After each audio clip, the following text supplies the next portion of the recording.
KXT, Los Angeles. It's Channel 2 News at 5 with Connie Chung and Joseph Benti and Jim Hill with sports. Good evening. A record number of voters expected to go to the polls tomorrow in what could be one of the most important and far-reaching elections in California's history. That's because of the biggest issue on the ballot, Proposition 13, the property tax relief across the board. But certainly not forgotten is the race for governor and other major contests. And today, as the people got ready to have their say, the politicians made a final push. Pat O'Brien can tell us how some closed out their campaigns. Evelle Younger has never lost an election and doesn't plan to have tomorrow's ruin his streak. So, today, he met with aides and allowed us to capture him working, no interviews, an image he has tried to keep through this campaign. A man who knows state government, works at it, and confident to the end of winning. Today's meeting, incidentally, was Attorney General business, what to do if Proposition 13 passes. Meantime, the candidate who has aligned himself closely with Proposition 13 was in Granada Hills this morning, trying to make Prop 13 territory Ed Davis territory. A recent poll showed the Valley 3-1 in favor of 13. Davis is running second in the polls and is hoping for the undecided vote, still sizable, to make him the Republican nominee tomorrow.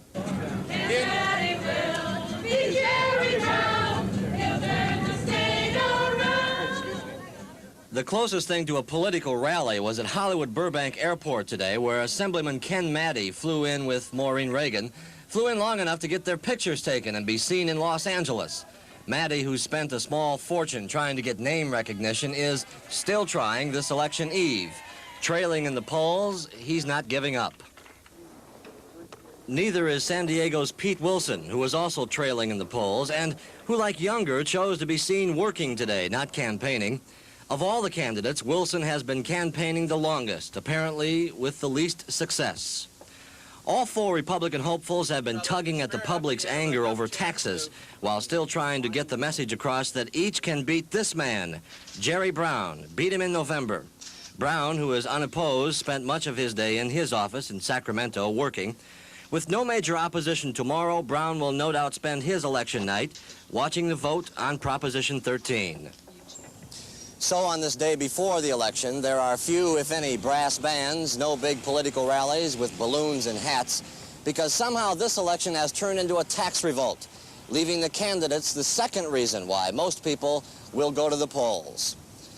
Pat O'Brien, Channel 2 News. The eyes of the nation will be on California because of Proposition 13, and Bob Dunn reports on that aspect of the election and how the 13 campaign is winding up. Rallies like this for and against Proposition 13 are going on all over the state today in a last-ditch effort to influence voters who will be going to the polls tomorrow in record numbers for a non-presidential primary election. The issue of property tax relief and the rival ballot measures, Propositions 8 and 13, have turned what would have been a lackluster campaign into the most talked about and debated political contest in years. The pros and cons of both property tax relief measures have been fully aired up and down the state of California.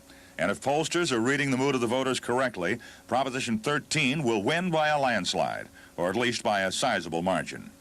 Experts say this reflects the angry mood of the taxpayer, who's lashing out at government spending and using his vote for Proposition 13 to send a message to city halls and government offices all over California, saying it's time to stop spending so much of my hard-earned money. I'm mad as hell, and I'm not going to take it anymore. Howard Jarvis is co-author of Proposition 13, and it is he who, after 15 years of fighting for tax relief, has turned a grassroots campaign into a raging statewide grass fire, with nothing in view on the horizon to snuff it out before tomorrow's election. And there are strong indications the grass fire of taxpayer revolt that is sweeping California may soon become a prairie fire that will engulf the entire nation.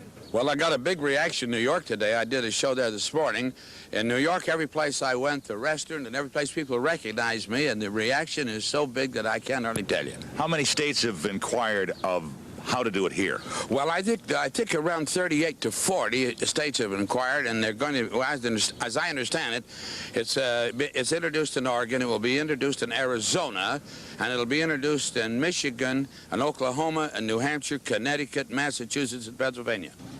This will be the last we'll see of rallies like this for and against Proposition 13, but it may be just a sample of what cities across the country will be seeing in the months and even years to come. Jarvis says the taxpayers nationwide will be saying, "God bless California." Others say it will be a Frankenstein emerging from the swamp of the West. Bob Dunn, Channel 2 News.